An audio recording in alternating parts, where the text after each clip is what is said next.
ഉയർപ്പ്. നാലാം വ്യാഴം. മാർക്കോസ് എഴുതിയ സുവിശേഷം 16-ാം അധ്യായം 15 മുതൽ 20 വരെയുള്ള വാക്യങ്ങളുടെ വിശകലനം. വിശുദ്ധ മാർക്കോസിന്റെ തിരുനാൾ. അലക്സാണ്ട്രിയൻ സഭയുടെ മെത്രാനായിരിക്കുമ്പോൾ രക്തസാക്ഷിത്വം വരിച്ചവനാണ് സുവിശേഷകനായ വിശുദ്ധ മാർക്കോസ്. യേശുവിന്റെ അടുത്ത അനുഗാമിയും സുവിശേഷം പ്രഘോഷിക്കുവാൻ ആദ്യം അയക്കപ്പെട്ട 70 പേരിൽ ഒരുവനുമായിരുന്നത്രേ. അവസാന അത്താഴം ഒരുക്കിയ സിഹിയോൻ മാളിക മാർക്കോസിന്റെ അമ്മയുടെ സ്വന്തമായിരുന്നു.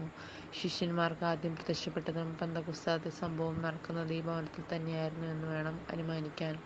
പൗലോസ്, ബർന്നബാസ് എന്നിവരോടൊപ്പം സുവിശേഷം പ്രഘോഷണത്തിനിറങ്ങി. കാരാഗൃഹവാസം അനുഭവിച്ചു.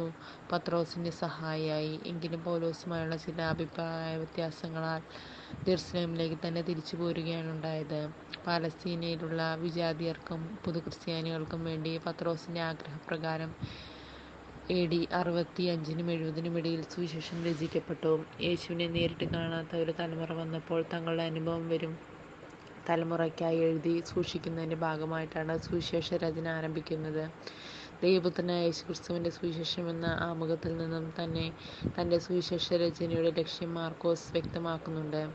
ഏറ്റവും ചെറുതെങ്കിലും ഏറ്റവും ആദ്യം രചിക്കപ്പെട്ട സുവിശേഷമാണിത്. കൊളോസ്യസ് 4-ാം അധ്യായം 10 മുതൽ 2-ഉം തിമോത്തിയോസ് 4 മുതൽ 11-ഉം ഫിലിപ്പൈൻസ് 24 എന്നിവിടങ്ങളിൽ പൗലോസിന്റെ അന്ത്യദിനങ്ങളിൽ മാർക്കോസിനെ പുകഴ്ത്തി പറയുന്നതിനാൽ അവർക്കിടയിലുണ്ടായ അഭിപ്രായ വ്യത്യാസം പരിഹരിക്കപ്പെട്ടിരിക്കുന്നു എന്ന് വ്യക്തമാക്കുന്നു. മതമർദ്ദനം കൊടുമ്പിരി കൊണ്ട ആ നാളുകളിൽ അദ്ദേഹത്തെ ആദ്യം സിംഹക്കൂട്ടിലടച്ചുവെന്നും സിംഹങ്ങൾ ആദ്യത്തെ പ്രണമിച്ചു നിന്നതിനാൽ പിന്നീട് കഴുത്തിൽ കയറുകെട്ടി വലിച്ചിഴച്ചു കൊല്ലുകയാണുണ്ടായതെന്നുമുള്ള ഒരു പാരമ്പര്യവും നിലനിൽക്കുന്നുണ്ട്.